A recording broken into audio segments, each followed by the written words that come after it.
Bem-vindo a mais uma videoaula.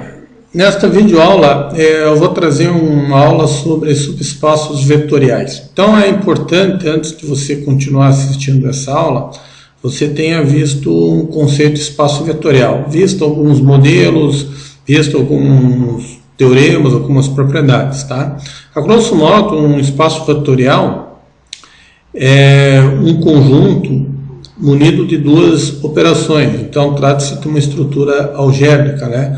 É uma operação chamada soma, onde você trabalha com parte vetores e onde você trabalha escalar com vetor. Então essas duas operações têm que satisfazer algumas propriedades, né, chamadas de axiomas, né?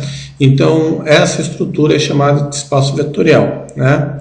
Então, como exemplos de espaços vetoriais, você tem conjunto de segmentos orientados no R2, no R3, chamado segmentos orientados.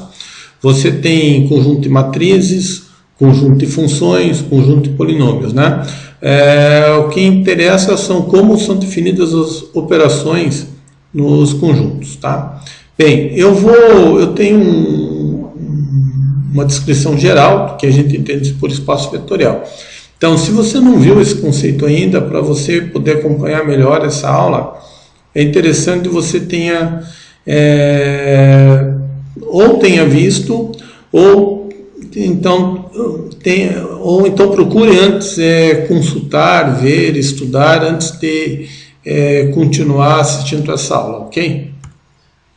Então vamos lá, definição de subespaço vetorial. Então dado R, um espaço vetorial V, então um subconjunto de V diferente vazio é um subespaço vetorial se ele é fechado com relação à soma, que é a condição 1, e fechado com relação ao produto. O que eu quero dizer? Quero dizer o seguinte: se eu pegar dois vetores quaisquer desse conjunto, a soma tem que também ser um elemento de S. Então isso quer dizer que a operação aqui é fechada em relação à soma.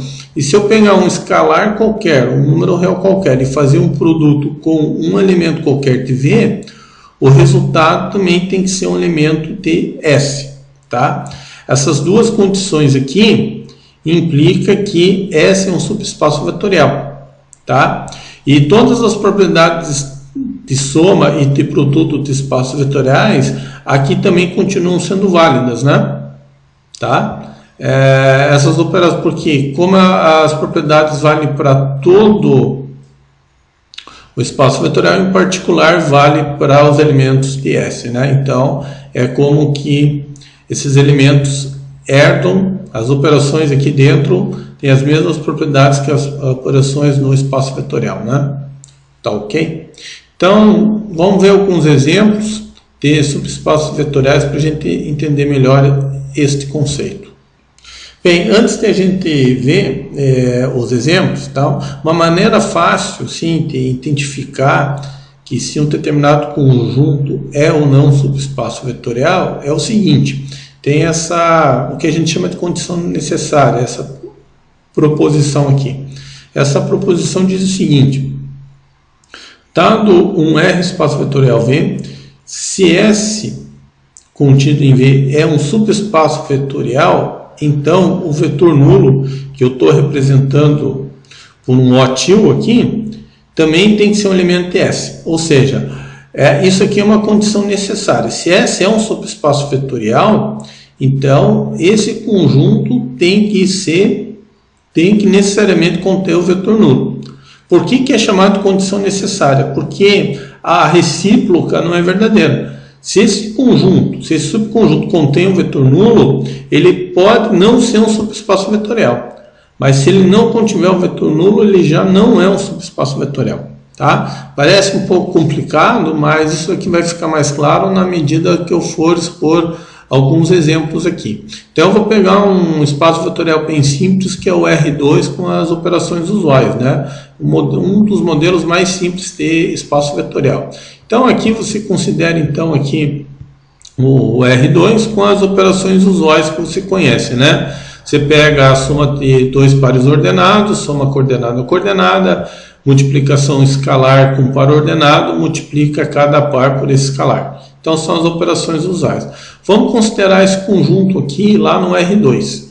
São todos os pares ordenados cuja a ordenada é a abscissa mais 1. Então, se vocês lembrarem um pouco de geometria analítica, isso aqui no plano cartesiano, no R2, representa uma reta, né? Então, o que a gente vai verificar aqui, se isso aqui é um subespaço vetorial ou não. Então, a primeira coisa que eu posso fazer é verificar se esse conjunto tem o vetor nulo ou não, ou seja, se esse conjunto tem o vetor de coordenada 0, 0, né? Que é o vetor nulo do espaço vetorial R2. Bem, então aqui considerando o meu vetor nulo, o vetor nulo tem coordenada 0, 0. Então a abscissa, que a gente representa pela letra x, e a sua ordenada, ambos têm valores iguais a 0. Então isso implica que y é igual a 0 e x mais 1 é igual a 1. Portanto, y é diferente de x, ou seja, a sua ordenada aqui não é a abscissa mais 1. Então, isso significa que este vetor aqui não satisfaz esta propriedade. Portanto, este conjunto aqui ele não é um subespaço vetorial, porque não contém o vetor nulo. Ok? Bem, um outro exemplo aqui, pegando ainda o R2 com as operações usuais, é esse conjunto aqui, né? Todos os pares ordenados, cuja a ordenada é o dobro da abscissa. Isso aqui também representa uma reta, tá? Aquele primeiro caso representava uma reta que não passava pela origem do sistema, né? Se vocês repararem ali, o coeficiente linear dessa reta aqui, ela é igual a 1, ok? Então, voltando aqui, então, esse subespaço vetorial no plano cartesiano, se a gente for representa uma reta que passa pela origem, né? E significa que são todos os pares ordenados a ordenada é o dobro da abscissa. Então, o primeiro passo é verificar se o vetor nulo está lá. Então, como o vetor nulo tem ambas as coordenadas iguais a 0, então tanto a abscissa como a ordenada são iguais a 0. Então, portanto, a ordenada pode ser escrita como 2 vezes 0. Só que 0 é a mesma coisa que x.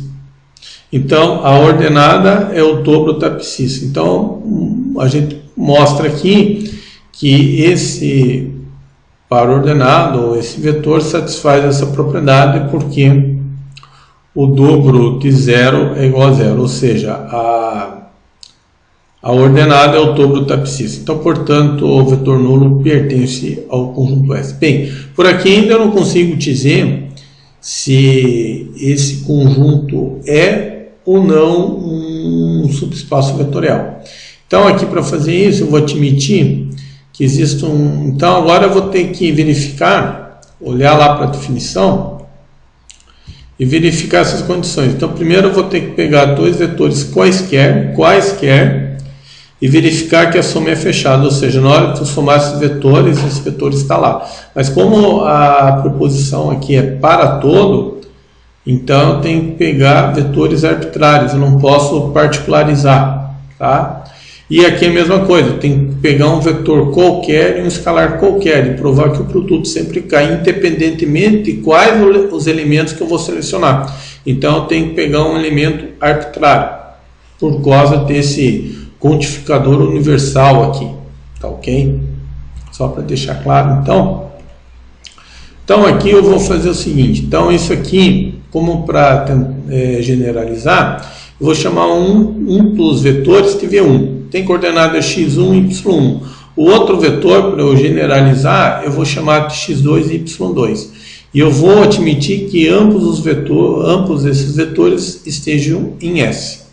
Então, aqui fazendo a operação usual, a gente soma coordenada a coordenada, né? Primeira coordenada com primeira coordenada, segunda coordenada com segunda coordenada. Então, aqui agora, o que eu tenho que provar? Para mostrar que a soma do vetor está em S, Eu tenho que mostrar que a sua ordenada é 2 vezes a abscissa. Eu tenho que provar que x1 mais x2 é 2 vezes y1 mais y2. Bem, então vamos fazer isso. Então, x1 mais x1. Então, utilizando a hipótese desse vetor pertencer a S, então y1 é igual a 2 vezes x1 e y2 é igual a 2 vezes x2. Então, eu substituo o y1 por y2 por x1 mais 2 vezes x2. Bem, aqui vale as propriedades de números reais. Então, eu posso colocar esse 2 em evidência. Então, aqui, ó, a abscissa desse vetor, a ordenada desse vetor é 2 vezes a abscissa desse vetor, que é a propriedade que me descreve esse conjunto aqui. Portanto, V1 mais V2 pertence a S. Agora vamos admitir, agora a gente tem que provar a segunda propriedade. Então, para isso eu vou fazer o seguinte, eu vou admitir que o V1 pertence a S e alfa um escalar qualquer. Então, aplicando a definição usual de produto escalar, eu tenho esse resultado aqui. Então, eu tenho que mostrar que a ordenada é 2 vezes a abscissa. Então, considerando a ordenada, alfa vezes y. Mas como o V1 pertence a S, o y1 tem que ser igual a 2 vezes x1. Então, é só substituir. Bem, isso aqui eu posso reescrever desta forma. Portanto, isso implica que a ordenada desse vetor é 2 vezes a abscissa, portanto esse vetor também está em S, né? Logo, S é um subespaço vetorial. Então, aqui está demonstrada tanto a condição 1 como a condição 2. Então, como as definições são satisfeitas, S é um subespaço vetorial. Geometricamente, é uma reta que passa pela origem. Então, no R2, os subespaços vetoriais próprios, né? São todas as retas que passam pela origem, né? Se a reta não passar pela origem, não é um subespaço vetorial de R2. Bem, para finalizar, nós temos esse outro exemplo aqui. Agora vamos pegar o R2 com as operações usuais, agora vamos pegar esse conjunto. Só que aqui a ordenada é o quadrado da abscissa. Então, isso aqui no plano cartesiano representa uma parábola com um vértice na origem e de concavidade para cima. Então vamos verificar se esse conjunto é ou não um subespaço vetorial. Bem, pegando o vetor nulo aqui, as coordenadas são 0, 0. Então, portanto, a abscissa é ordenada, tanto que é representado pelas letras x e y, ambas são iguais a 0. Então, 0 é a mesma coisa que 0 ao quadrado, portanto, y igual a x ao quadrado, né? Então, por essa dedução aqui, a gente deduz que a sua ordenada é o quadrado da abscissa, portanto, satisfaz essa condição, portanto, o vetor nulo está lá. Por enquanto, eu não posso nem dizer que nem é espaço vetorial ou que não é um espaço vetorial. Então, agora, aqui eu vou fazer o seguinte, como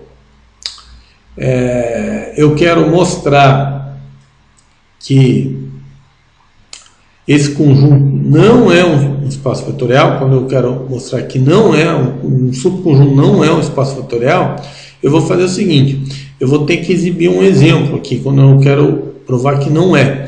Então eu tenho que provar que existem vetores V1 e V2 que violam ou a primeira condição ou a segunda. Nesse caso aqui eu peguei esses dois exemplos aqui, porque eu considero aqui que este conjunto não é um subespaço vetorial. Tá? Então a gente pega exemplos, né? Nesse caso. Tá? Exemplos só para ficar claro, porque na verdade eu tenho que mostrar aqui a negação disso aqui. Se para todo o V isso sempre tem que acontecer para que seja um espaço vetorial. Então é o seguinte, se existirem vetores U e V tal que a soma não esteja em S, então essa operação não é fechada em S. Então não é um subespaço vetorial. Então Então, se você quer mostrar que um determinado subconjunto não é um espaço vetorial, basta montar um exemplo. Então, é isso que eu estou fazendo aqui. Então, aqui eu estou pegando os vetores de coordenadas menos 1 e 1, 1 e 1. Se você observar, o quadrado de menos 1 é 1. Então, quer dizer, o quadrado da primeira coordenada do vetor V1 é igual à segunda coordenada. E analogamente para o V2, né? 1 ao quadrado é 1. Então, ambas as coordenadas satisfazem a condição. Então, tanto o V1 como o V2 pertencem a essa. Agora, se eu somar esses dois vetores, coordenada a coordenada, eu tenho como vetor resultante 0 e 2. Então, aqui a abscissa é 0 e a ordenada é 2.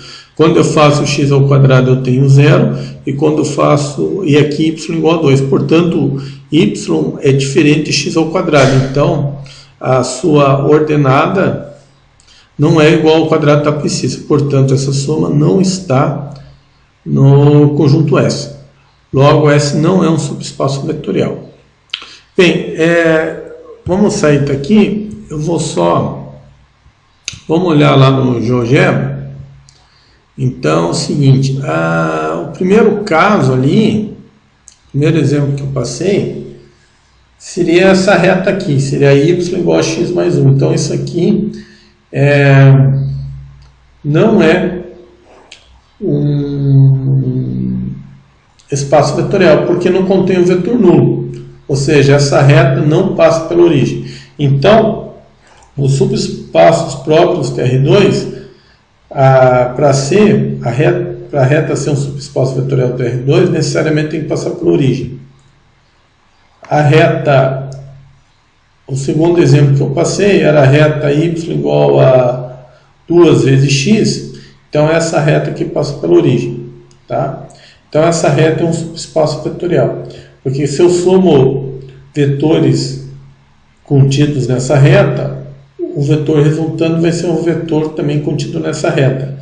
Se eu pego um vetor contido nessa reta e faço o produto por escalar, eu vou também ter um vetor nesta reta. Pode alterar a direção, mas o vetor vai estar aqui. O último exemplo